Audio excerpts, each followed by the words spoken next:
Parking में सैकड़ों गाड़ियों के बीच खड़ी अपनी कार को ढूंढना मुश्किल हो सकता है, खासकर तब जब आपको घर जाने की जल्दी होती है। आप अपनी कार को तलाश करने के लिए कार रिमोट का इस्तेमाल करते हैं, लेकिन आपको कहीं भी लाइट ब्लिंक करती हुई नजर नहीं आती है।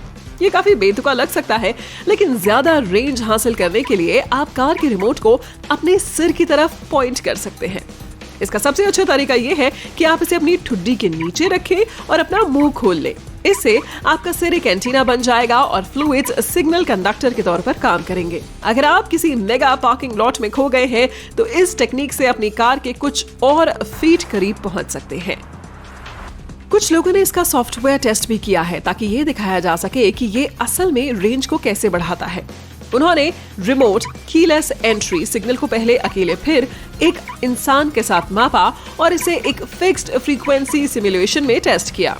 उन्होंने रिमोट पकड़े हुए हाथ के बीच की दूरी को सिमुलेट करते हुए सिग्नल को जमीन से एक तय दूरी पर रखा और सिग्नल को ढीला छोड़ दिया। इसने अच्छी खासी दूरी तय की।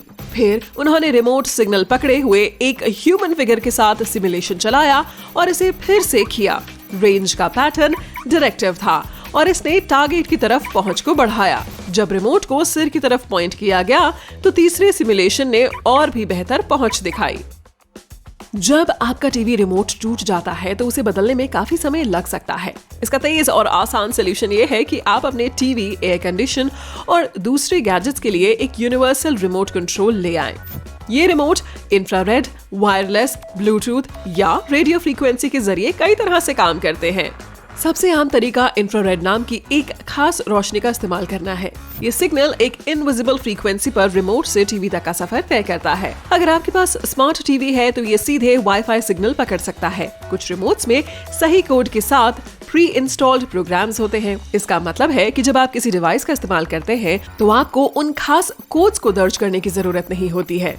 कुछ रिमोट्स उन रिमोट के नए फंक्शंस सीख सकते हैं जिन्हें उन्हें रिप्लेस करना है। आप अपने ओरिजिनल रिमोट के साथ लर्निंग रिमोट को हेड टू हेड रखते हैं और इंफ्रारेड सिग्नल को ओरिजिनल रिमोट से लर्निंग रिमोट तक ट्रांसमिट कर देते हैं। अगर आप सही ऐप डाउनलोड करते हैं तो आसानी से अपने स्मार्टफोन को यूनिवर्सल रिमोट में बदल सकते हैं। अगर आपके पास स्मार्ट टीवी है और आपका रिमोट टूट जाता है तो ये शायद सबसे अच्छा ऑप्शन है। अगर आप घर में किसी गैस लीक का पता लगाना चाहते हैं या हीटिंग और कूलिंग सिचुएशन की निगरानी करना चाहते हैं तो आप स्मार्टफोन को थर्मल कैमरे में बदल सकते हैं। ये नाइट विजन की तरह भी काम करता है। स्मार्टफोन कैमरे एटमॉस्फेयर में रोशनी का इस्तेमाल करके इसे लाल, नीले और हरे रंग के कॉम्बिनेशन के रूप में डिस्प्ले करके इमेज कैप्चर करते हैं। स्मार्टफोन्स के सेंसर इंफ्रारेड लाइट का पता लगा सकते हैं, लेकिन इसके साथ सिर्फ एक रेगुलर स्मार्टफोन कैमरा लेंस काफी नहीं है। खुशकिस्मती से ऐसे थर्ड पार्टी डिवाइस मौजूद हैं जिन्हें आप अपने स्मार्टफोन के साथ अटैच कर सकते हैं ताकि उन्हें एक पूरी तरह फंक्शनिंग थर्मल कैमरा में बदला जा सके। ब्लूटूथ कनेक्शन के साथ आप कनेक्टेड डिवाइस पर कुछ भी इंस्टॉल किए बिना अपने एंड्रॉइड डिवाइस को आसानी से माउस या कीबोर्ड में बदल सकते हैं। बस सही ऐप डाउनलोड करें और इसे कॉन्फ़िगर करें। इसके बाद आप अपने लैपटॉप के ब्लूटूथ के साथ लगभग किसी भी डिवाइस को पेयर कर सकते हैं। आप बाकी ऐप्स की मदद से अपना गैरेज खोलने और आसानी से अंदर या बाहर ड्राइव करने के लिए भी अपने स्मार्टफोन का इस्तेमाल कर सकते हैं। इसके लिए हार्डवेयर के पीस भी आते हैं जिन्हें आपको अपने गैरेज में लगाना होता है और ब्लूटूथ या वाईफाई से अपने फोन को कनेक्ट करना होता है। स्मार्ट होम्स में भी सभी घरेलू सामान एक मास्टर कंट्रोलर से जुड़े होते हैं जिससे आप किसी भी आइटम की निगरानी और कस्टमाइजेशन कर सकते हैं। स्मार्ट होम्स अब एक आम सी चीज हो गई है। अगर आप घर पर सिक्योरिटी कैमरे लगाते हैं तो दुनिया में कहीं से भी अपने फोन पर फुटेज को लाइव स्ट्रीम कर सकते हैं। अगर आप एक ट्रिप के लिए हवाई जाते हैं तो समुद्र तट पर टैनिंग करते समय देख सकते हैं कि आपके घर और आस पड़ोस में क्या हो रहा है। अगर आप लगातार बर्फबारी वाले ठंडे इलाकों में रह रहे हैं तो बर्फ को पिघलाने के लिए घर के चारों ओर और ड्राइववे में हीटेड फ्लोरिंग लगा सकते हैं और पानी का इस्तेमाल किसी और चीज के लिए कर सकते हैं। इससे बहुत समय बचेगा, जैसा कि आपको सुबह अपना रास्ता बनाना नहीं पड़ेगा। लग्जरी आइटम के अलावा आप वॉइस कमांड से लाइट्स और पर्दों को कंट्रोल कर सकते हैं और म्यूजिक भी चला सकते हैं। वॉइस टेक्नोलॉजी आर्टिफिशियल इंटेलिजेंस का ही एक हिस्सा है और ये असली इंसान की तरह आर्टिफिशियल लैंग्वेज जनरेट कर सकता है। ये इतना एडवांस्ड है कि कभी कभी अंतर बताना मुश्किल होता है, खासकर तब जब आप सेलिब्रिटी टॉक सुन रहे हैं। ये तकनीक स्पीच के प्रोनाउंसिएशन, टिम्बर और टोन को नकल करती है। इसकी शुरुआत टेक्स्ट टू स्पीच नाम की किसी चीज से हुई थी। कंप्यूटर के आने के साथ आवाज को सिंथेसाइज करने के लिए खास सॉफ्टवेयर का इस्तेमाल किया जाने लगा। ऑडियो क्लोनिंग के लिए एक अप्रोच ने शब्दों और आवाजों का एक आर्काइव बनाने के लिए ऑडियो रिकॉर्डिंग का इस्तेमाल किया, जिनसे सेंटेंस बनाने के लिए एक साथ स्टिच किया जा सकता है। अच्छी बात यह है कि आवाज साफ और सुनने लायक थी, लेकिन इसमें इंसानी स्पीच में पाए जाने वाला इमोशनल कॉनोटेशन नहीं था। ये रोबोटिक थी। चीजों को और ज्यादा मुश्किल बनाने के लिए हर नई स्पीच स्टाइल या लैंग्वेज को स्टोर करने के लिए एक नए ऑडियो डेटाबेस की जरूरत होती है। इसीलिए इस तरह से किसी इंसान की आवाज को क्लोन करने में बहुत ज्यादा पैसा और समय खर्च होता है। आजकल एआई तकनीक काफी आम हो गई है। जब भी आप एप्पल के सिरी या अमेज़न के एलेक्सा से बातचीत करते हैं तो आप एआई से बात कर रहे होते हैं। हो सकता है कि आप एक दिन में अपने दोस्त को कॉल करके उनके साथ बातचीत करें और आखिर में आपको ये पता चले कि इस पूरे समय आप एक क्लोन से बात कर रहे थे।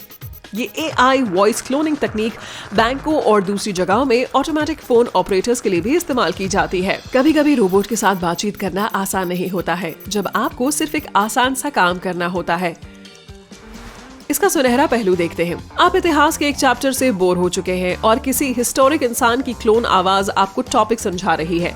इससे आपको टीचर के थर्ड पर्सन पर्सपेक्टिव के बजाय सीधे गहराई से समझने में मदद मिलेगी। इसे और ज्यादा दिलकश बनाने के लिए बातचीत के लिए रूम भी बनाया जा सकता है।